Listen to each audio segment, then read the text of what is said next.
SBC Aktualno, podcast kluba slovenskih podjetnikov. Lepo pozdravljeni ponovno v SBC-vem podcastu Aktualno. Moje ime je Katarina Matejčič. Danes pa bodo tema še vedno trajajoče stavke s poudarkom na tistih na upravnih enotah, zaradi katerih smo videli v zadnjih tednih kar nekaj precej presenetljivih posnetkov. Pritožujejo se gospodarstveniki, podjetniki, pa tudi zaposleni, ki ne morejo do svojih dokumentov oziroma celo jemljejo dopuste za to, da pridejo na upravno enoto, potem pa jih tam po urah čakanja na koncu odslovijo. Z mano pa danes ponovno trije sogovorniki. Na moji levi dr. Polona Domadenik, redna profesorica na Ekonomski fakulteti v Ljubljani. Na moji desni gospod Branko Butala, direktor dveh podjetij, in sicer Comarch in Paclok, ki se oba dva nekako uvrščata v logistično industrijo oziroma panogo, bi lahko rekli, in pa Marko Lukić, direktor in lastnik podjetja Lumar. In začnemo z vami. Prejšnji teden ste vi in tudi vaša konkurenca javno se izpostavili in rekli, da imate, odkar je stavka, še večje težave s pridobivanjem sploh gradbenih dovoljenj, da imate upada od 60 tudi do 80%, seveda odvisno od upravne enote. Ministrstvo za javno upravo je ta teden malo spremenilo seznam nalog, ki so nujne tudi v času stavke, in notri uvrstili tudi gradbena dovoljenja. Kaj to pomeni za vas? Koliko časa je povprečju trajalo prej in koliko časa bo zdaj trajalo, da se ta nek zaostanek, ki je nastal v zadnjih tednih, malo podela in da boste prišli nazaj v neko normalno rutino, ali to lahko sploh zaradi dopustov traja kar v drugo polovico leta? Ja, dejansko smo v prejšnji teden ne samo v tem primeru ne konkurenti, ampak tisti skupaj na istem čovnu, ki tone, se pravi proizvajalci montažnih hiš, opozorili na problematiko neizdajanja gradbenih dovoljenj oziroma da ta sploh niso bila uvrščena med naloge upravnih enot. Seveda razen, če bi se financirali iz evropskih ali državnih sredstev. Skratka, ja, če normalno dobimo 8 do 10 gradbenih dovoljenj na mesec, smo jih dobili v zadnjih 2 mesecih še zgolj 2. Najprej smo mislili, da gre za nek lapsus, pa smo videli, da potem je problem dejansko to neizdanje. Moramo povedati, da je že v osnovi postopek pridobivanja gradbenih dovoljenj v Sloveniji izredno kompleksen in zaradi tega zamuden. Že samo zbiranje soglasij traja 3 do 4 mesece, samo izdajanje gradbenih dovoljenj 3 do 4 mesece, seveda, to so zdaj ti neki ker optimistični roki, ponavadi traja še dlje, in to je seveda velik problem za vse, ki smo v tej branži, ker izredno težko planiramo. Če pa na to pride še neizdajanje gradbenih dovoljenj, pa smo opozorili, da lahko naša podjetja jeseni ali najkasneje spomladi drugo leto dobesedno zapremo in čakamo na gradbena dovoljenja. Zdaj pa še vprašanje, koliko časa bo trajalo, ne vemo. Mi predvsem upamo in želimo verjeti, da bodo upravne enote navodila upoštevale. Moram reči, da je tukaj ministrstvo se zelo dobro odzvalo, vgradilo tudi določene varovalke, kako bomo to spremljali, ampak že tako vemo, da javna uprava poleti dela na nekoliko nižjih obratih, se tudi podjetja velikokrat, in jeseni bomo lahko več povedali.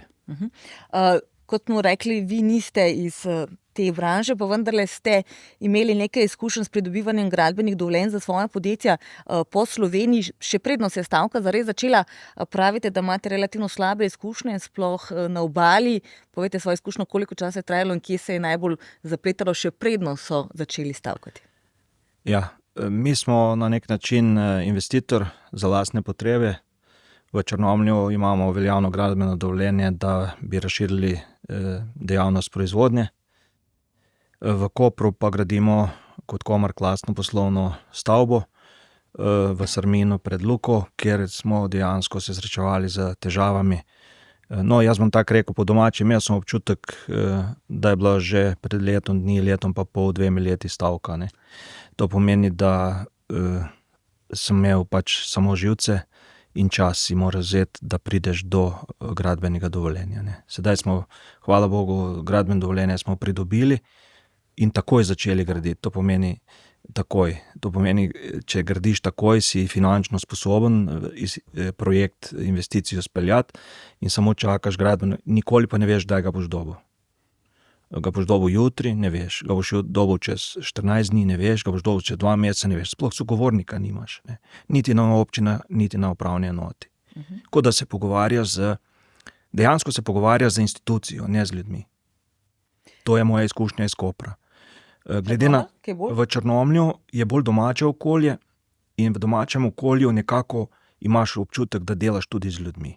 In ko delaš z ljudmi, prideš do cilja. Seveda, za vse moraš pridobiti veljavna papirja in vse rabi svoj čas, kot je rekel gospod Marko. Tako da, in potem tudi, ko se srečujem z razgovori z ostalimi podjetniki, imajo različne izkušnje od enote do enote.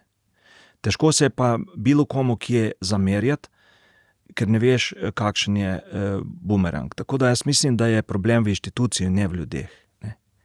Obstajajo različne inštitucije, na različne upravne enote, različne vodstva, različni mobingi, tu in tam, in dejansko je to verjetno problem vsake upravne enote posebej. Generalno pa predvidevam, da vi več veste kot jaz.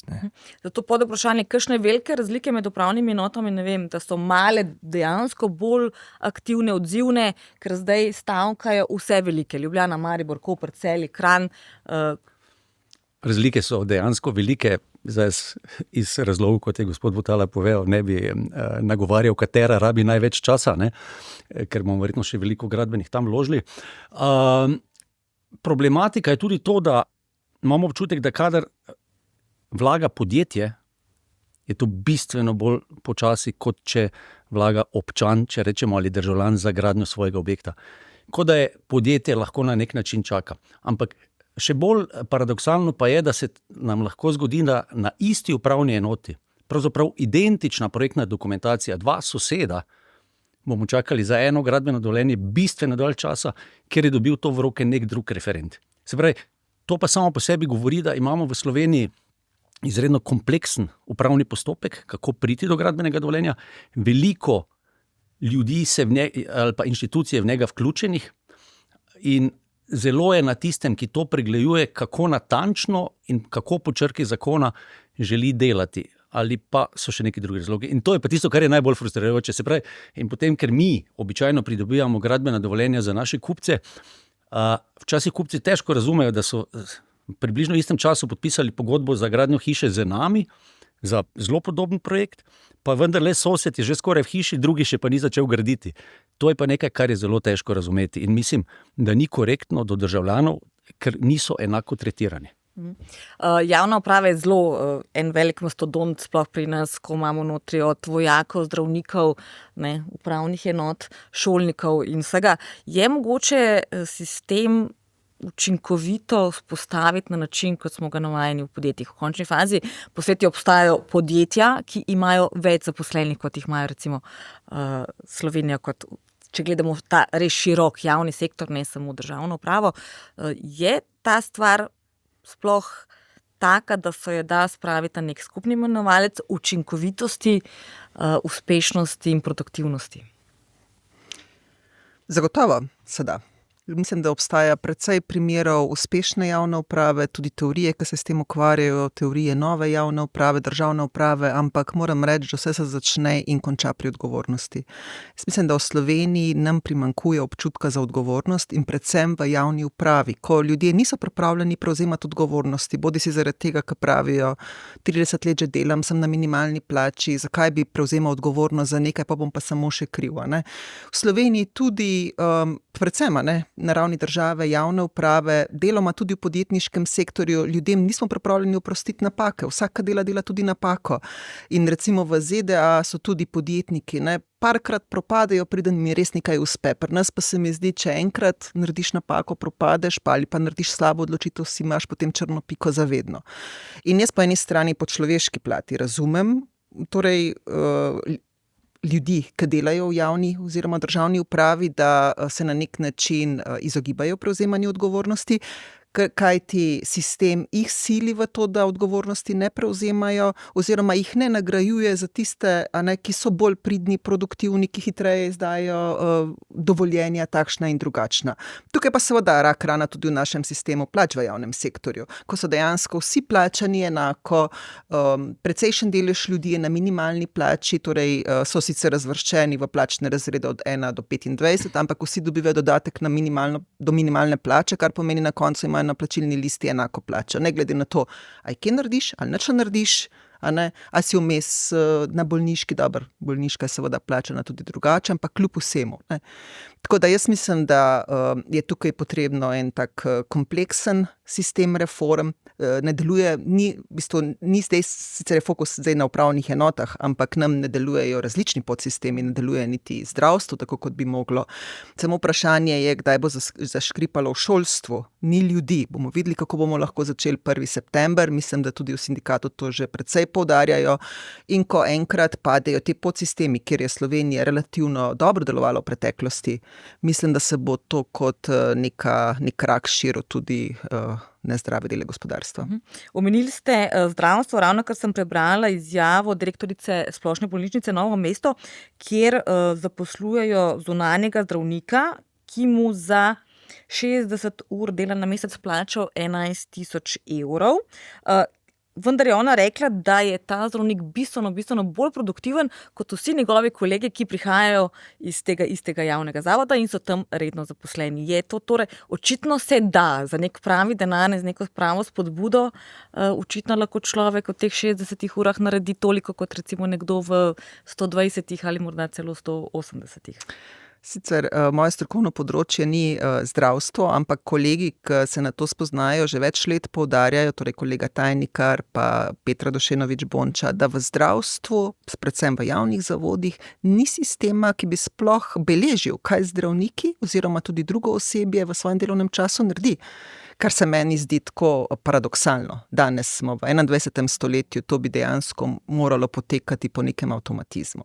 Tako pa recimo, kakor sem seznanjena, ampak tako bom rekla zelo preko pogovorov, v kliničnem centru v Ljubljani se recimo ne morejo zmeniti, da bi uporabljali en informacijski sistem. Skoraj vsaka klinika ima skoraj svojega. In seveda ti informacijski sistemi se potem med sabo ne pogovarjajo, kar povzroča izjemne probleme vodstvu kliničnega centra, na vse zadnje. In potem se pa lahko tudi vprašamo, a je direktor kliničnega centra stimuliran recimo s plačo za to, da vodi 8000 ljudi in mu je v interesu. On je pa na nekem 4000 tam mestu ali nekaj podobnega.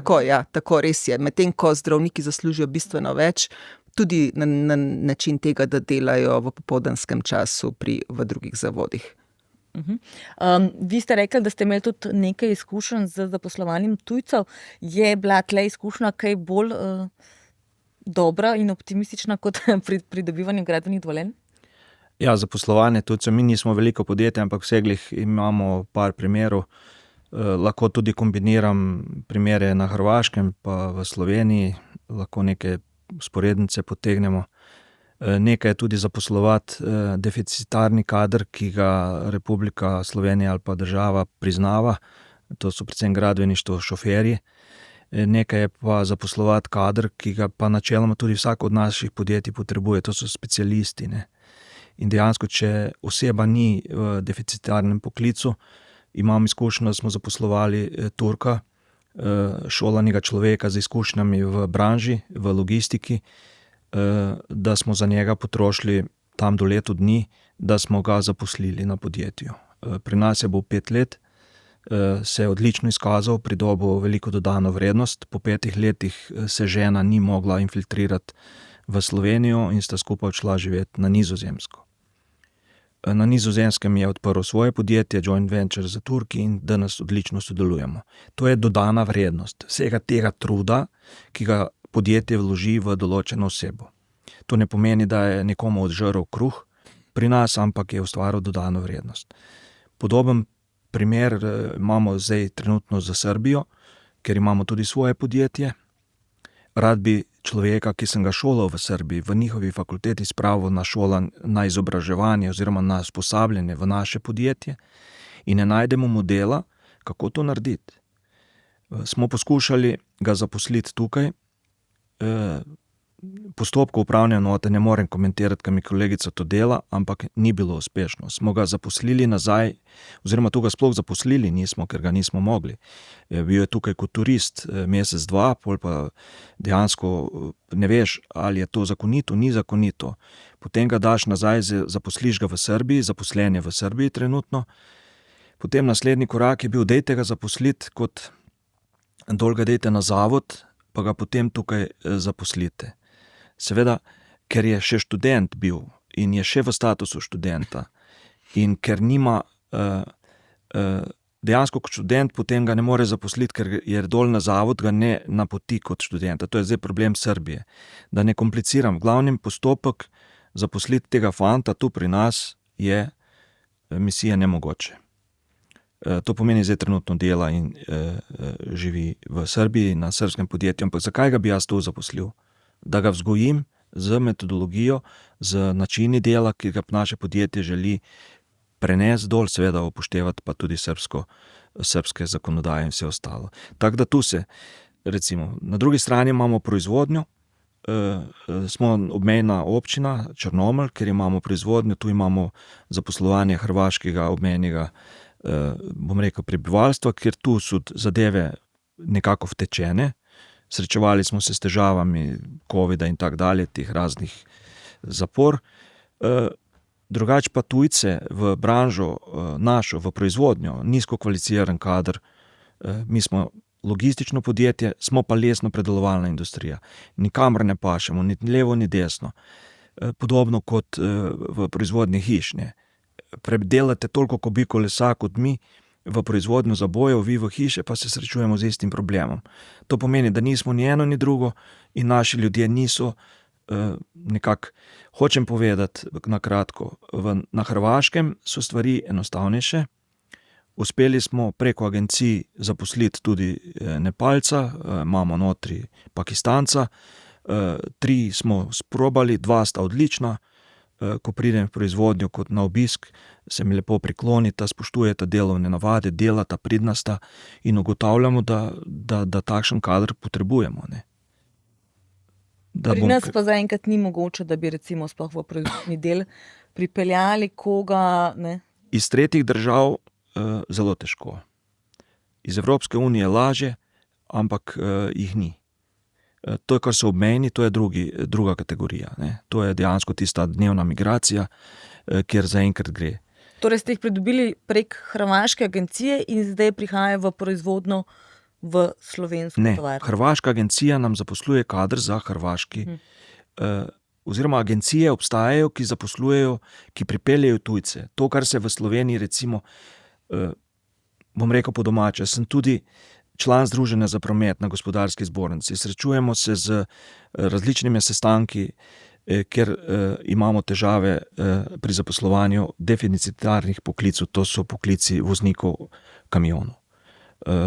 Bil sem tudi osebno bolj volontersko na obisku v Manili in se srečal z pobudami, ki so mogoče dolgoročno zdrave, kako se bojo ti ljudje zaposlovali. Ampak dejansko jaz se na te pobude, na vse to ne more se opirati. Ti si podjetnik, moraš delati ta trenutek. Enostavno ti pride številka 30 zaposlenih na 29 in se vprašaš, daj boš pa imel 31. Tu so te zadeve ta trenutek. In ni vprašanje mogoče toliko v denarju, v delovnih pogojih, kot je vprašanje v postopkih za poslovanje in dolgotrajnosti. Ne. Rekli ste, da imate lahko isto upravno enoto, 2 različna referenta, 2 popolnoma različna postopka v času. Je bilo kdaj kakšno pojasnilo, kaj se dogaja, zakaj je take razlike? V končni fazi rekli ste, gre za tako rekoč identičen postopek s podobnimi papirji, koraki v postopku. Zakaj nekdo potrebuje, ne vem, nekaj tednov, nekdo nekaj mesecev? Pojasnilo je bilo, da je referent, ki to obdeluje, avtonomen in da pravzaprav njegov nadrejeni ne more posegati v to. Imamo tudi primere, ko nekdo gre na bolniško, dolgotrajno bolniško in kar ne dodelijo recimo tega primera nekomu drugemu. Ne. Bi pa rekel tako, gledajte, začeti je treba, po mojem, na začetku, kot vedno, ne, pri prvem koraku. Se pravi, mi smo v sistem pa če smo zdaj pri gradbenih dovoljenjih, izredno zbirokratizirali, naredili izredno kompleksnega, imamo izredno veliko deležnikov, ki v procesu sodelujemo. Mi imamo podjetje na Dunaju in seveda tam pridobitev gradbenega dovoljenja je neprimerljivo lažja. Ja, lahko se ustavi pri drevesu. Recimo zaradi drevesa gradbeno dovoljenje ne bo izdano, ker drevesa ne smejo podreti. To razumem, ampak to so neke stvari, ki so jasno definirane in predvidljive. Pri nas pa te pravzaprav zaradi množice in nepreglednosti vseh nekih predpisov, normiranja, ne vem česa, vedno čaka nekje, mi se pošalimo malo neka nagazna mina, ne? Ko nikoli ne veš, kdaj bo odskočila in kot rečeno, tudi težko dajemo našim strankam obljube. Kaj pa pomembno, ko pa govorimo z vidika investitorja, recimo, da kupimo zemljišče in rabimo za to, da pridobimo gradbeno dovoljenje za gradnjo 2-3 leta ponavadi, ker tam gor se pa običajno, mi rečemo, obesi cel kup nekih soglasodajalcev, ki želijo pristaviti, da mi nekaj naredimo, ne? Pa mi v Avstriji projekt v tem času, ko tukaj začnemo, tam že zaključimo. Se pravi, imamo 2-kratni obrat kapitala na enoto časa, istočasno pa bi bilo seveda tudi priliv v davčno blagajno 2-kraten. Jaz ne vem, ali se kdo o tem sprašuje. Se pravi, najprej poenostaviti postopke. Mi po vsaki poenostavitvi v Sloveniji se nam čas podaljša, se pravi, jih ne uspemo poenostaviti, ne? Zato, ker vedno zapišemo stvari na način za tiste, ki bi si s tem želeli izigrati, tega pa tako vedno izigrajo. Pred njih polovimo itak že zaprejo firmo, ne?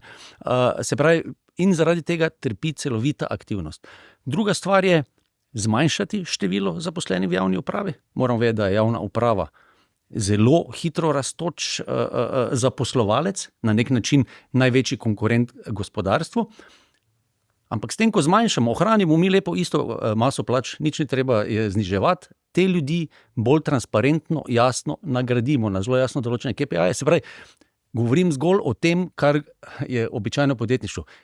Ne govorim za zdravstvo, tudi jaz nisem tam specialist in vidim in v zdravstvu in na upravnih notah množico ljudi, ki izgorevajo, ki predano res opravljajo svoje, ne samo delo, lahko rečemo poslanstvo in zato niso ustrezno nagrajeni.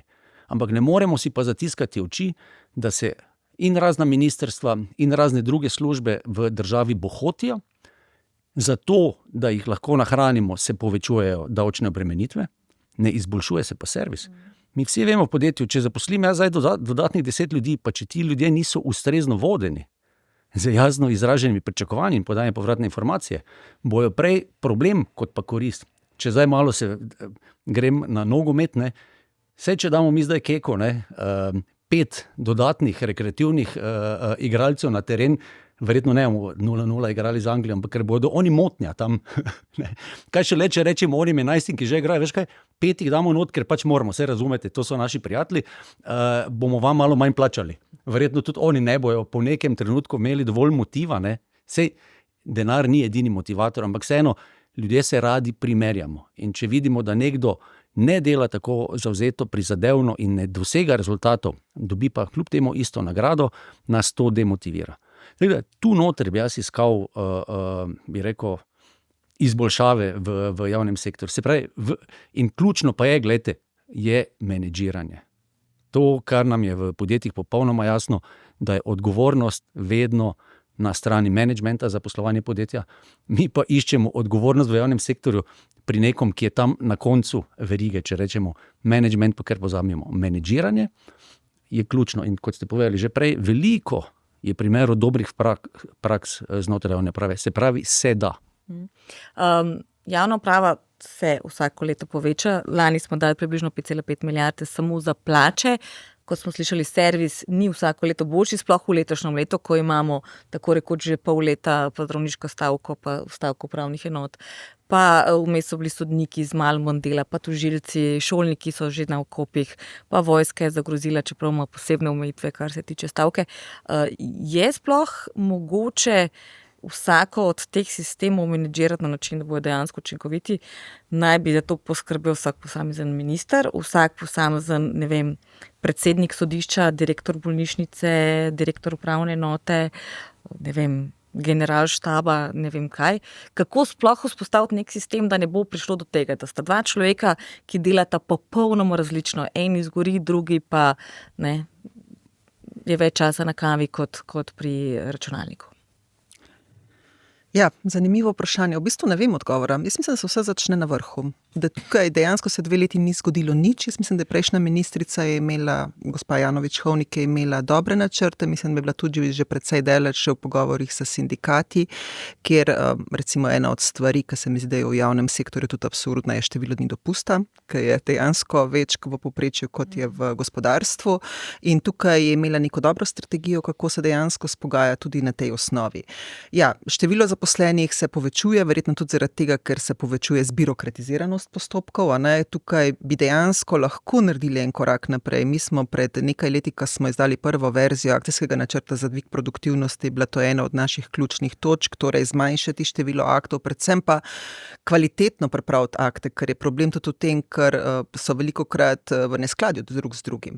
Mi smo del enotnega evropskega trga. Mi imamo tako imenovan acquis communautaire, ki smo ga takrat prenašali v slovenski pravni red. Sicer velikokrat tako, da smo se obnašali bolj papeško od papeža, ampak načeloma imamo isti pravni red, kot ga ima Avstrija. Torej, kaj pri nas ne deluje? Ko smo se pogovarjali z določenimi strokovnjaki z področja javne uprave, pa pravniki, se je dozorela tudi neka ideja, ki se mi zdi, da je zelo zanimiva, in sicer, da bi uradniki, ki odločajo v procesu izdaje nekih dovoljenj, ne samo povedali, to ne gre, to popravite in tako naprej, ampak da bi dejansko pristopili na način, da bi... Kaj se da? Kaj se da? Tako, da bi pomagali z nasveti, da bi povedali, ne, poglejte, takole je treba popraviti, evo, to je moj nasvet, da bi dejansko bili neke vrste deležnik, ki bi se zavedali, da bo, tako kot je rekel prej gospod Lukič, to pomenilo več davkov v blagajno, kar pomeni boljše zdravstvo, boljše šolstvo in vsi ostali podsistemi, ki zavisijo od davkov. Tako da, to je mogoče tudi mala premik v tej miselnosti. Ja, res se začne se vse pri vodjih, ampak zdaj se pa poglejmo, kako so recimo spet plače, vodje v javni upravi plačani.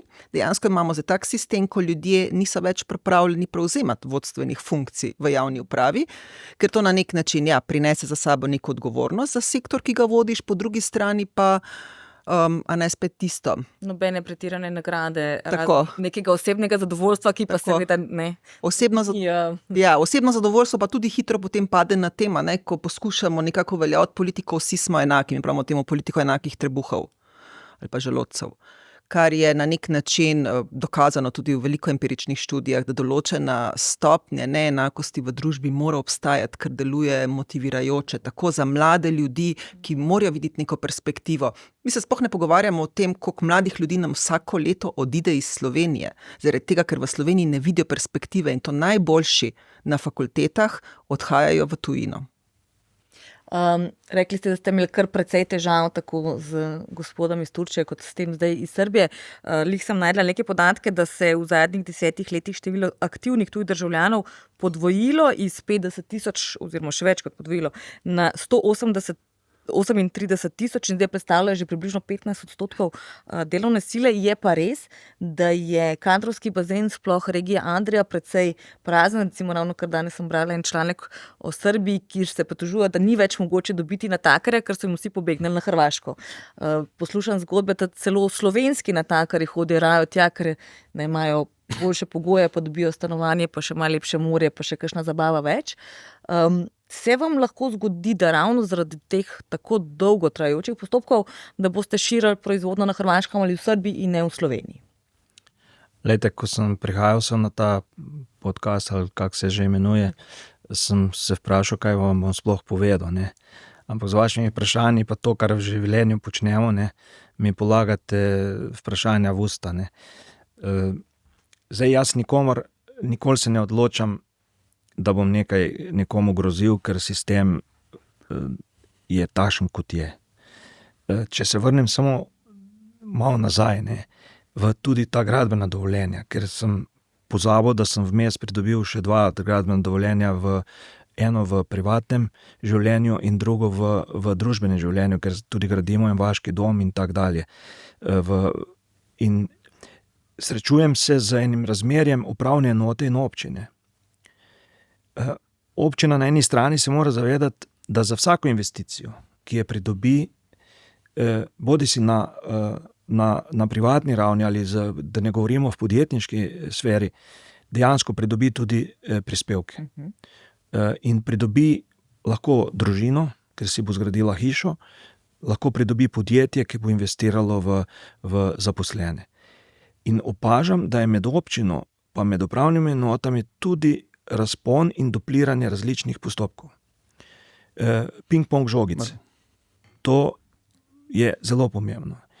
Ne morem razumeti, da sem v Kopru plačal komunalni prispevek aprila meseca, maja, gradbeno dovoljenje sem pa dobil decembra, novembra, ne vem zdaj točno mesec. 5 mesecev sem investiral komunalni prispevek občini, da se na drugi strani nič ni zgodilo. Čeprav sem smatral, da če ko enkrat plačaš komunalni prispevek, da je to zadnja faza pred izdajo gradbenega dovoljenja. In da bi mogli biti vsi zainteresirani v tej zgodbi. Da se pa vrnem na vaše vprašanje, jaz sem podjetnik Balkana, to pomeni, delal sem fizično na Kosovem, Makedoniji, v Srbiji imam podjetje, Bosno dobro poznam, Hrvaški imam 2 podjetja. Vsako od teh držav ima specifiko, ampak jaz se ne spuščam v njihovo zakonodajo, nimam časa za to. Enostavno živiš po nekih inercijah. Tu doma si pa lahko malo bolj kritičen, ne? Na način, da se lahko primerjaš. Ko si ti v tujini, praktično ne moreš vplivati na nič. Lahko samo rečeš konkretno, na Hrvaškem so končni davki na vse skupaj, kar tam počnemo, v povprečju za 10% nižji. Zdaj, kaj to vpliva? Jaz na dol dobičkov ne jemljem ven. Ali pa dejansko vse, kar vlagamo, kar dobimo, gre v kapital. Kapital je namenjen reprodukciji, to pomeni likvidnosti, in spet vlagaš nazaj v rast. V Sloveniji je podobno. Moraš investirati. In če moraš investirati, potem gledaš, da ta kapital čim hitreje obrniš.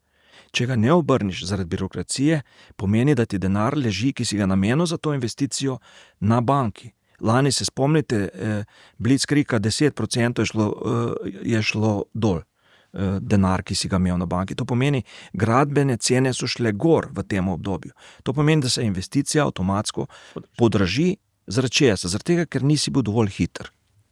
Zakaj nisi hiter, pa lejte, imamo tukaj specialista za gradnje. Najdla sem tudi podatek o prošnjah za izdajo gradbenih dovoljenj in v letošnjih prvih 5 mesecih jih je bilo 2000 konkretno manj, kar je pomenilo približno 20%. Je to tudi nek način znak ohlajanja, da ne samo, da jih je bilo manj izdanih zato, ker pač so postopki počasni, ampak da je bilo že prošen manj zato, ker manj ljudi investira, kljub temu, da se obrestne mere, recimo, kar je pri nepremičninah pomemben dejavnik, malo že znižujejo, pa vendarle, če se ne motim, je razlika 7 in 5 tisoč, torej kar bistvena, sploh glede na to, da govorimo o 5 mesecih. Ja, zagotovo je zaznati, čeprav v našem podjetju moram reči, da tega ne beležimo ne lani, ne letos, seveda so številke pod tistimi izpred 2-3 let, ki so bile pa, lahko rečemo, ekscesne, in če bi dolgo trajale, se bi, tako rečemo, tudi po domače, bi se podjetje razletelo, ker enostavno tega nismo mogli poservisirati, ne v fazi povpraševanja, ne v fazi izvedbe. Naše podjetje ima še vedno približno za 1,5 leta pogodb na zalogi, zato je za nas toliko večja frustracija, da bi se nam zgodilo, da ne mogli proizvajati. Če pa se vrnem k vprašanju, ja, manj je tega, zato ker majhni investitorji, družine čakajo na padec obrestnih mer, mogoče stavijo tudi na upad cen. Spravim, če stavite na upad cen nepremičnin, ki so že zgrajene, so na trgu, je to mogoče na določenih lokacijah celo upravičeno, vendar ne bo šlo za ekstremne popravke. Ko pa govorimo o gradbenih cenah, pa se jaz bolj bojim, da z zaključkom vojne v Ukrajini bodo cene surovin poletele v nebo. Mi moramo vedeti, da danes celotna svetovna orožarska industrija ne more nahraniti Ukrajine in Rusije z orožjem in te bombe nekam padajo. Jutri bo treba vse to obnoviti. Niti predstavljamo si nekakšen, lahko tudi špekulativen balon bo nastal zopet na področju surovin. Na drugi strani, pa to, kar se pogovarjamo, prej smo rekli, da imamo v Sloveniji deficitarne poklice, pravzaprav so v Sloveniji vsi poklici deficitarni, poklici v gradbeništvu pa izrazito. In cena te storitve bo v Sloveniji samo še rasla in se bo v ne tako daljni prihodnosti izenačila z avstrijsko ali nemško ceno. In z tega ne pričakujemo, da bodo gradbene cene upadle, prej se izenačile z avstrijskimi in nemškimi. Vemo pa mi, da danes nas stane, ali pa naša hiša stane v Avstriji tudi zaradi višjega davka približno 50% več. To pomeni, da tukaj jaz ne stavim na upad. No, ampak najla sem dva druga statistična podatka, in sicer, da so letos nove nepremičnine stanovanjske, tako hiše kot stanovanja, upadla prvič, s čimer se je prekinil ta dolgotrajajoč trend rasti, in sicer za skupaj 7,9%.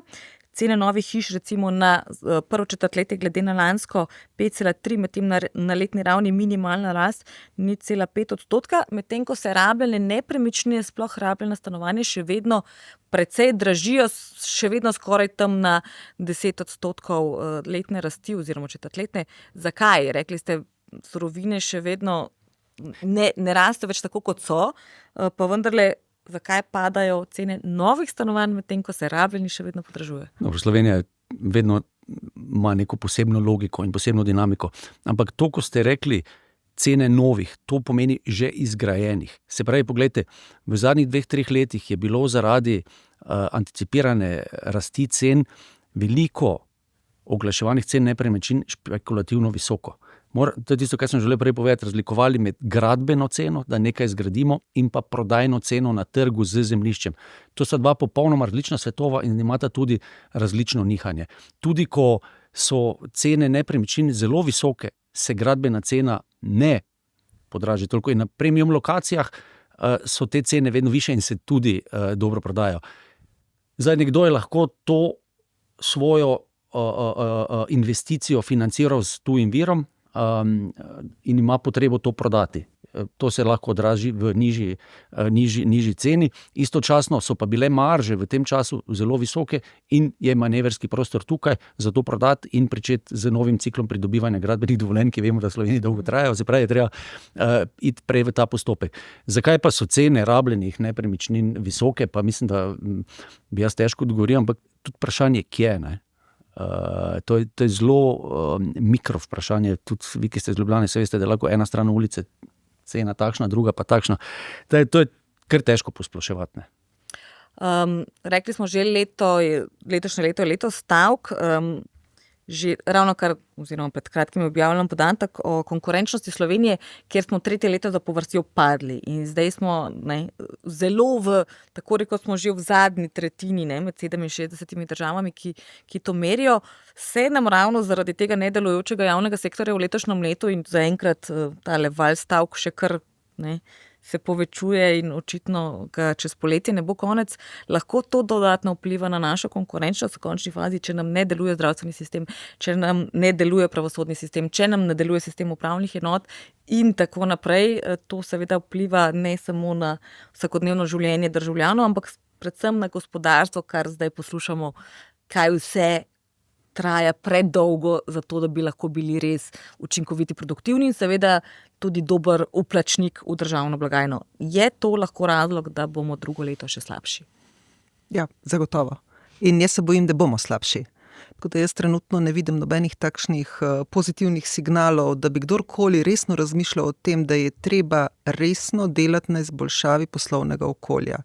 Se pa sliši po podjetjih, ker precej študentov jih hodimo tudi po podjetjih, predvsem tistih, ki so deli tujih multinacionalk. Da tuje multinacionalke resno razmišljajo o tem, ali bi v Sloveniji sploh še nadgrajevale svoje aktivnosti ali bi se v končni fazi počasi začele umikati. No, kljub temu, da imamo še zmeraj relativno zelo dobre ljudi, torej imamo recimo sploh proizvodne, tehnološke kompetence v določenih panogah, še zmeraj dosti izrazite, ampak kljub temu ta nepredvidljivost poslovnega okolja, ki jih moti še toliko bolj, kot recimo izrazite neučinkovitosti, ki so tukaj že od nekdaj recimo, ampak ta turbulenca, da ne veš, kako bo čez pol leta, to je dejansko še bolj moteče za podjetja v Sloveniji, ki pa verjetno kljub vsemu naše podjetnike, ki relativno lažje, tudi preko spremljanja medijev in podobnih stvari, tudi mogoče preko vplivanja, ampak za tuje investitorje je pa to zelo, zelo moteče. In če danes razmišljamo o tem, da mi kot Slovenci, če pogledamo, kaj se bo naredilo čez 10-20 let, mi kot Slovenci sami ne moramo narediti nič. Mi se moramo povezovati z drugimi, mi moramo kreirati ekosisteme skupaj z našimi partnericami, recimo Avstrijo, Nemčijo, Italijo, pa tudi drugimi evropskimi državami. In tukaj sploh mislim, da se tisti, ki bi morali najbolj razmišljati o tem, ne zavedajo, kako močno slabo delujoče poslovno okolje krni naše možnosti vključevati se v neke nadnacionalne povezave. Kater sistem recimo je za vas v vašem poslovanju najbolj moteč? Vsaka vlada obljubi tako reforme, ki jih potem se hitro pridejo samo na predloge oziroma spremembe, in vsaka vlada obljubi zmanjšanje administrativnih ovir, debirokratizacijo in podobno. Na koncu iz tega očitno ni prav veliko. Kateri sistem je za vas najbolj moteč, najmanj dobro delujoč in kje bi potrebovali najhitrejše premike in spremembe? Lejte, saj dva sva tukaj, ki sva v gospodarstvu in dejansko poznamo zgodovino Slovenije zadnjih 33 let in pa še staro državo. Mi poznamo, vsaj v moji mladosti sem poznal štrajke, ki so bili povezani z gospodarstvom. Štrajke, ki so bili povezani z javno upravo, sploh nismo poznali. Danes, kot gospodarstvenikov, ne vidite nikjer štrajkov v gospodarstvu, vidite samo štrajke ali pa proteste v javni upravi. Naj bo to na medicini, naj bo to na železnicah, naj bo to na železnice zadnje leta manj, tudi sam sem v železničar 10 let, tako da poznam sistem. Govorimo o javni upravi in dejansko to je področje, ki tujcem pokaže ogledalo naše. In kako bo izstopali v našo državo, če vedo, da ne bodo pridobili gradbeno dovoljenje. In potem se z eno magmo ukvarja cela država, kako bo postavila en objekt v prostor, ki v načeloma bi lahko bil to čisto del enega postopka. Samo en postopek je malo večji, drugi je malo manjši. To pomeni, govorimo o sistemu. Ne? Na drugi strani povečevanje števila zaposlenih v javni upravi, da smo zdaj nekaj podatek, vi bolj poznate, da je to, da smo že blizu 10% populacije. Primerjajte to z ostalimi državami, kam to pelje. Jaz mislim, da je odgovor samo v temu, da treba dvigniti produktivnost za manjšim številom ljudi, te pošteno plačati, tisti, ki pa se v tej upravi pasejo, po domače rečeno pa mora njihov šef, to je država, vlada, umakniti v proizvodnjo, pa naj začnejo tudi malo delati. To je čisto enostaven odgovor na matematiko, ki se bo na koncu tako šla.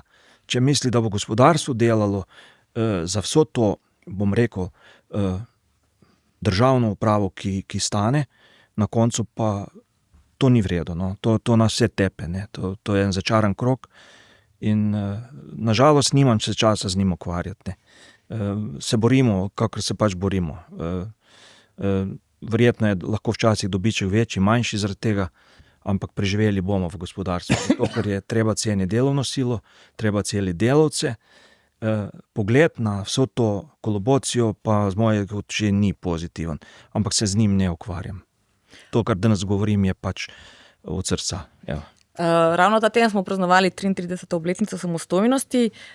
Vedno so na prireditvi velike besede, čeprav letos je bila predsednica kar kritična in tudi ona pozvala vlado k nekaterim spremembam. Dolgo ste v tem poslu, se je v teh 33 letih, če pogledamo generalno, so se stvari izboljšale, smo šli vendar naprej. Ko pogledamo same številke, ne vem, o BDP-ju, povprečni plači, kaj smo dobili za povprečno plačo, so bistveno boljše kot pred 33 leti, pa vendarle, če izvzamemo šport, se mi zdi, da se gospodarstvo vedno bolj in splošna družba vedno bolj pritožuje, ne manj. Dobro, to je značilno, da boljše kot ti gre, bolj se pritožuješ. Jaz bi vseeno rekel, seveda, uspelo nam je veliko. Jaz prihajam z vrhunskega športa, vendar vedno iščemo potencial in vedno se primerjamo. Pogledamo, kaj so druge primerljive države naredile v istem času. In to je tisto, kar smo izgubili. To je treba gledati. Seveda, Slovenija ima neskončno srečo, da je del Evropske unije. Če bi bila to svoja ekonomija, bi verjetno mi danes imeli tukaj žarnico manj prežgano. Ne? Ker z svojo produktivnostjo, z svojo birokratizacijo, z svojo valuto bi bili po mojem popolnoma nekonkurenčni. Kaj boli, je ravno to, in tu je pomembno, ne? Ker smo ravno pa hitro smo podjetniki, nekje na nek križ pribiti. Vse podjetnike, ki jih poznam, jaz sem prepričan, da je bili pripravljeni še za 5 let plačati več davka če bi to pomenilo, da bomo dejansko dobili boljši servis. Noben od podjetnikov si ne želi plačevati manj davka, da bo servis še slabši, da bo šolstvo slabše, da bo zdrav. Vsi mi to želimo in vemo, da bomo participirali in tako pravi kolega, ne bomo silili podjetji nekam, ne? Mi bomo tu, mi vemo, da vlade prihajajo in odhajajo, mi pa napredujemo. Ne? Frustracija pa je velika, ker vemo, kaj vse bi lahko. To je tisto, kar boli. Ne? Vse to je tako, če bi zdaj naši se podobno kot Hrvati pa Srbi že pelali z evropskega prvenstva nazaj, ne? Pa bi bil tisti gol v zadnji minuti proti Srbom odločilen, da bi šli domov. Srce bi krvavelo, ne? Ker bi rekli, bili smo tam. Ne? In na koncu je treba vedeti, šteje rezultat. Tako v športu, kot v poslovnem okolju. In tu bi res želel poudariti, ne želim pa posegati v tisti del družbe, ki pa ne more in ne sme biti vezan na rezultate. Mi ne moremo vsega v družbi reči, to je pa vse kot podjetniki ali pa vse kot šport. Ne. Ampak ne more biti pa to izgovor, da je vedno več izjem, ki so podvržene temu, da jih ni potrebno meriti. Tisto, kar se ne da meriti, običajno ne daje rezultatov. Nekaj ste želeli dodati, pa sam, da damo v kontekst, veliko govorimo o dodani vrednosti na zaposlenega, o produktivnosti in rast plač, tako v zasebnem kot javnem sektorju, sploh v javnem, bistveno presega produktivnost. Kako, tudi to je en del, zakaj še vedno inflacija, tudi v Sloveniji, čeprav smo nekako zdaj uspeli spraviti v neke te okvire, še vedno raste. Torej, kako to dvoje nekako dati na isti imenovalec, oziroma ne da produktivnost ostaja tam nekje, vse ostalo pa raste in seveda to pa pomeni toliko večji strošek, sploh če gre to iz državnega proračuna. Mogoče, če lahko najprej se navežem na to, kar je kolega rekel. Jaz sem rekla tako, pred 33 leti, kar sem jaz dojemala, sicer takrat sem ravno šla iz srednje šole na fakulteto, je bila ta zanosa. Vsi smo želeli participirati, prispevati k novi državi in tako naprej. Kar se pa danes kaže, pa niso samo stavke. Jaz mislim, da imamo v družbi upor proti vsemu. Jaz moram povedati eno svojo, v bistvu osebno zgodbo, ravno po zmagi Slovenije. V četrtek smo imeli potem neko javno razgrnitev novega načrta za železnico Ljubljana-Kranj, ker pač gre zelo blizu naše hiše. V Stanežičah sem se pač tega udeležila, se mi je zdelo zelo zanimivo. In kaj se je zgodilo? Jaz sem bila na načrti fascinirana, meni se zdi izjemno dobra rešitev.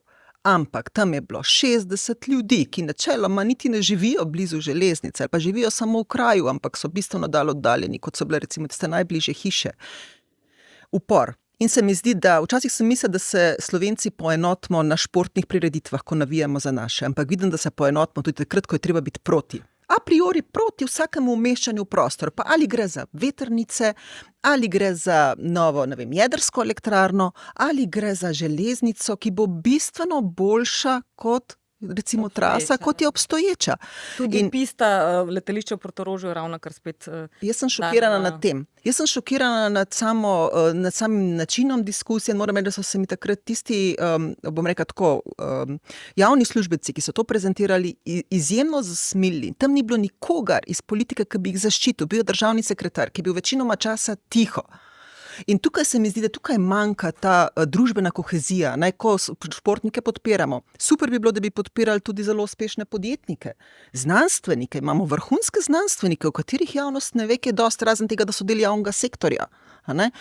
Ampak tega manjka v Sloveniji. Zdaj pa, če se pa vrnemo nazaj na plače. Zdaj, itak je problem, kako meriti produktivnost v javnih sektorju. Zelo dobro produktivni, tako da bi bilo treba nagraditi. Plačani pa enako kot njihovi kolegi, ki pa nimajo nobenih KPI-jev. Tako da mi ne moramo kot družba delati na tem, da ima nekdo nek notranji zagon po tem, da bo delal dobro. Pa bodi si ali govorimo o zdravniku, šolniku, ali govorimo o znanstveniku, ali pa o podjetniku, ki na končni fazi podjetniki zelo dobro vedo, da je treba boljše kadre bolj plačati, ampak dobro, veliko si odreže tudi država, vse zadnje. Ampak kar se tiče plač v javnem sektorju, jaz se strinjam, da verjetno bi se lahko našli kakšni prihranki, predvsem na ministrstvih, ampak dvomim, če bi se dalo maso bruto plač zmanjšati. Smo majhna država in majhna država stane malo več kot primerljivo gledano na BDP, kot stane neka večja država. Ampak boljši servis, večkrat sem že od podjetnikov slišala, pripravljeni smo plačati tudi več, če bi dobili boljši servis. Ne? In tukaj mislim, da se morajo tudi tisti, ki delajo na uradniških delovnih mestih, tega začeti zavedati. Tega pa ni. Ne? Zdaj je največja debata v Sloveniji o tem, ne? Kako je treba pokoristiti dopust do konca junija, ne sploh v javnem sektorju, in potem verjetno na ministrstvih dela bistveno manj ljudi kot sicer. Ampak imamo v šolstvu iste probleme, moram povedati. Vi vaše najboljše plačate več, imate nek sistem nagrajevanja, ki ga, kot slišimo v javni upravi, ni. Zelo dobro veste, kaj kdo naredi, koliko učinkovitost, pa če tudi morda z manj časa, važno, da je narejeno in da je narejeno dobro. Ja, 70% nagrade delimo po principu odnosa do dela, timskega dela, skupnih rezultatov. 30% je nekje individualna uspešnost, ker je tudi zelo pomembna. To je tako v moji glavi zapisano. Če so problemi v podjetjih, mora reševati ta glavni, vodstvo, management. Mi smo sicer zaposlenih, nas je v Ljubljani okrog 30, Reka 7, v Zagrebu 20, proizvodnja v Črnomlju 30, tako da imam zadeve zelo razpršene in moram imeti odlične time. Nagrajevanje mora biti primerno dodani vrednosti. Nažalost bi rad iz boljše dodane vrednosti, recimo na Komarku, rad plačeval tudi ljudje, ki jih imam na Paklogu, ki so v proizvodni, ampak tam imam tudi joint venture in ni to tako enostavno. Moraš dejansko plačati ljudi več, kot jih plača, po domače rečeno, okolje, v katero ti lahko tudi vzame tvoje delavce. Če se tega zavedaš kot lastnik, potem boš vedno stremel spremljanju zaposlenih, njihovih plač, zadovoljstva, team buildingov in vsega, kar v podjetju daš, da se ti to vrača. To je čisto enostavna formula. Seveda je odvisno tudi, mi smo globalno podjetje, spet z druge strani ustvarjamo lahko večjo dodano vrednost skozi projektno delo, ki ga počnemo, in to me izjemno veseli. Kar pa pomeni potem, da zopet se začaran krog vrne v investicije, potrošiti treba denar čez lastna jetra pa želodec, mi to ni namen. To pomeni, vrača se nazaj v okolje in tudi, vam pošteno rečem, tudi v lastno blagostanje mi je do neke točke ga čisto dovolj. Tudi vi, glede na to, da ste v gradbeništvu, kjer je premalo ljudi in se podobno, kot smo prej govorili za natakarje, tudi za gradbene delavce nekako ta pot podaljšuje proti zahodu, ne? In tudi že pri nas jih ni več, ker grejo raje še v Avstrijo ali Nemčijo ali še kam. Jih morate plačati boljše od konkurence, zato da so zvesti vašemu podjetju? Seveda. Koliko? Statistika je vedno nehvaležna reč, ampak nekako po statističnih podatkih so plače v našem podjetju z primerljivimi podjetji ali z branže ali sektorsko nekje do 30% više.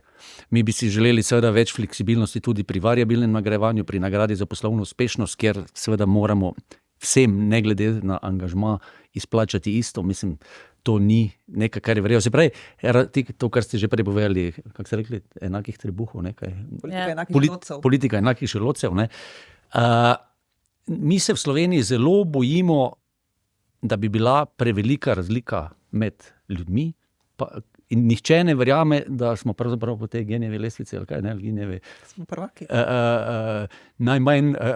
Najmanjše razlike, ne, pa vendar se nam zdijo, da so še vedno prevelike, ampak to je tisto, kar ubija motivacijo, če zopet potegnem sporednico s športom, pač tudi tam ne podelijo na koncu olimpijade vsem zlate medalje za sodelovanje, ne, kljub temu De Coubertinovemu načelu, da je potrebno sodelovati, ne.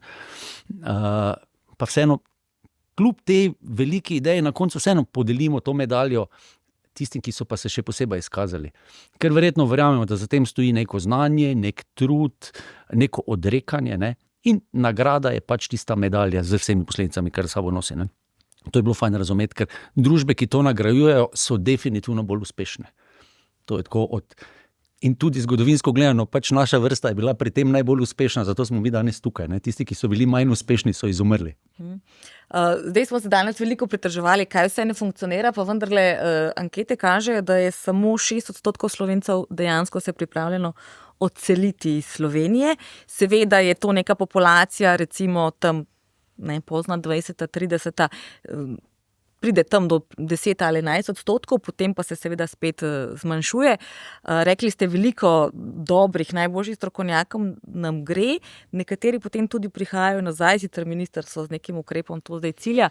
Zakaj smo tako zelo, kljub vsemu, kar se non-stop pritožujemo, celo neka železnica, ki niti blizu nas ne gre, nas moti, ampak še vedno smo pa radi tle, še vedno smo pa radi komod. Odkje ta dvojnost? Zdaj, to anketo, ki jo omenjate, verjetno je bila narejena na tistih, ki so tukaj, kar pomeni, da je že sama po sebi pristranska. Bi bilo treba vprašati tiste, ki so se odselili. Jaz moram čisto v bistvu, nimam ankete.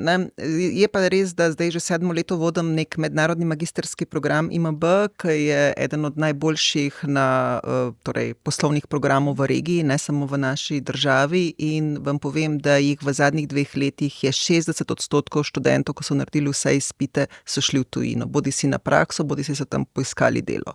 Res je, da imamo zelo mednarodno skupino študentov. Je pa res zanimivo, da velikokrat te študenti, ki pa pridejo iz drugih držav, sploh kakšna Indija ali pa bom rekel tako neevropskih držav, si pa želijo ostati v Sloveniji, ker jih prepričajo lepote. Tukaj njim je pa res dejansko fajn. Medtem ko ti mladi, mladi si želijo, ne navzadnje, verjetno ne smemo biti jezni na njih, če si želijo višjih plač. Pri nas dejansko imamo sistem plač nastavljen tako, da dejansko, ko si enkrat, ko imaš nekaj let delovne dobe, ko imaš dodatek na delovno dobo, napredovanje v javnem sektorju, plače zadnje niso tako slabe. Ampak niso vezane na produktivnost, kaj znaš, ampak so vezane na to, koliko si star, pa koliko časa si že v nekem sistemu. In to seveda dobro te tvoj nadrejeni nagradi, ker dobiš lahko še kar nekaj dodatkov, če se dobro razumeš. V javnem sektorju ne, mogoče v podjetjih. V javnem sektorju je to zelo omejeno. In tudi nadrejeni potem rajšč potalajo tisti dodatek. Vsem enako, da ni kakšnega konflikta. Vsem enako dajo. Da ni kakšnih konfliktov. S temi sodelavci greš pol zjutraj na kavo, pa na kosilo, ne želiš si imeti konflikta. Ampak to ni sam problem Slovenije, je širše, ne? To mlade dejansko sili na to, da če dobijo priložnost za delo v tujino, si želijo iti. Res je, da so verjetno jim je to tudi v poznih 20 letih zanimivo. Potem, ko pa enkrat razmišljajo o družini, se pa marsikdo vrne ravno zaradi tega, ker pa smo še zmeraj na nek način socialna država, kar se tiče strošek vrtca je relativno nizek, dobro je poskrbljeno za ves ostali servis, kar pomeni, da so ženske lažje udejstvujejo na trgu dela kot recimo v kakšni drugi državi, za enkrat še. Ko se bo tudi to spremenilo, jih tudi teh ljudi več nazaj ne bo. Je pa res, da tisti, ki pridejo nazaj, se velikokrat pritožujejo, da ni primernih delovnih mest za njih. Zato je pomembno, da imamo v Sloveniji tudi tuje multinacionalke, ki imajo delovna mesta, ki so globalna. Ker to potem pa ciljajo te mlade ljudi, bom rekel tako ambiciozne mlade ljudi, ki si želijo delati na globalnem področju. In te, ki odhajajo, kaj je recimo, kam največkrat gre? Je to morda Zahodna Evropa, je to morda celo Amerika, Velika Britanija? Kaj jih najpogosteje pritegne, kam si najbolj želijo? Zaenkrat vsaj ta moja skupina študentov, ker je pač seveda malo pristranska, bi rekla Švica. Ker Švica ima tudi zelo zanimivo politiko privabljanja, kvalificiranih zaposlenih, tudi v bistvu zelo spodbuden sistem obdavčitve in še to, kar se moramo zavedati, je, ti ljudje zelo, zelo hitro odjavijo davčno rezidentstvo, ker so bistveno manj obdavčeni. V Švici recimo, pa tudi Nemčija, Avstrija so zanimive države. Zaenkrat jaz poznam te, lahko tudi verjetno kakšna druga branža, stroka, pa tudi kaj drugače. Ampak jaz prav pogrešam nek uvid v to. Te podatke naše institucije imajo. In se o teh ne govori, niti tega ne razkrivajo. Pa mislim, da bi bilo škoda, ker ko bo enkrat to postalo enorm problem, ko bo tega pa veliko več kot zdaj. Zdaj zaenkrat odhajajo res tisti najboljši, krem de la krem. Ko bo pa enkrat odhajalo, 40% celotne populacije. Kar se je državam regije že dogajalo. Tako. Poglejmo sam primer Srbije, Makedonije, Bosne. Tudi Hrvaška v končni fazi, ne? Ja, takrat bo že prepozno za ukrepanje. Če bi lahko dodal, ljudje odhajajo iz sredine, v kateri živijo, predvsem zaradi tega, ker zamrzijo lastno državo. Ker na drugi strani, to opažam predvsem Balkanu dol, na drugi strani pozabljamo, ali pa nismo danes omenili medgeneracijsko problematiko, dejansko, da smo eno generacijo vmes že praktično mi ta stari nahranili. Ne? Nahraniti pomeni, da smo pripravili pogoje za lepo življenje. In dejansko, da večina mladih odhaja ven, zaradi tega, ker je to del nove dobe, novega sistema, mislim, novega načina življenja, da jih doma še vedno vse čaka, če tako pogledamo. Tisti, ki si je mogel ustvariti vse sam. In dejansko, jaz izhajam iz sebe, sem človek Slovenije, sem živel v Mariboru 8 let. Pomeni, Maribor moje mesto, Ljubljana moje mesto, ampak se še vedno vračam v Črnomelj. 30 let se vozim, Črnomelj, Ljubljana. Družino hočeš v isto smer usmeriti in daš neko pot, ostali so v podjetništvu. Te mladi, ko gre v tujino in so pametni ljudje, se bojo vrnili domov. Verjemite, da se bojo. Vsaj tisti, ki bojo doma začutili pogoje, lahko tudi skozi multinacionalke, za katere bojo delali tam, pa bojo šli. Poglejte, kaj se je zgodilo po krizi bivše Jugoslavije, po vojni. Vsa mladina, ki je odšla v tujino, nam danes skozi tuja podjetja konkurira na Balkanu. So njihovi predstavniki na Balkanu, delajo za njih na Balkanu. Mi kot Slovenci na Balkanu, pridite v Beograd, mi mislimo, da smo še kaj tam vredni, se to je že 10 let znano. Nismo več tako pomembni, da bi na balkanskem trgu imeli toliko veliko priložnosti, kot jih več konkurence in tako dalje. Hotel bi samo z moje strani zaključiti. Dejansko ta medgeneracijska razlike, ki so nekako, ena generacija je ta trenutek preveč. Prav me zastopite. Razlika med starimi, ki imajo še vedno dovolj za živeti, pa nas je kar nekaj že, prihajamo v to obdobje, in mladimi, ki odhajajo ven, vmes je ena velika vrzel. In ta vrzel se pozna, da nimamo kadra za delo. Ogromno mladih še ni, po domače rečeno, začelo delati, ni bilo nikjer na praksi, da bi delalo v proizvodnji, pa že gre v svet. Super, da gre v svet. Gre ven za eno izobrazbo, ampak bo delal za nekoga drugega, ne bo delal za naše podjetje tu, če me zastopite. In te ljudje mi moramo tu zadržati. No.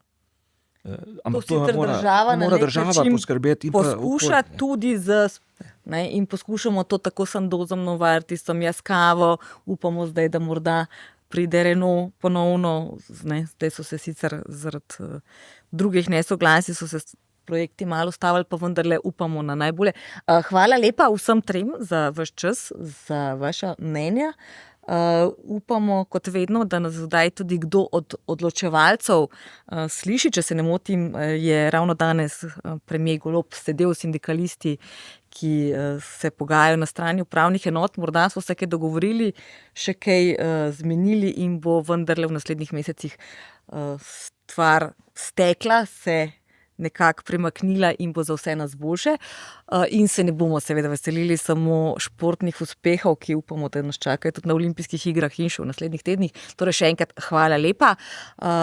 Vi pa seveda vabljeni k poslušanju, ogledu in pa srečno do naslednjič. SBC Aktualno, podcast kluba slovenskih podjetnikov.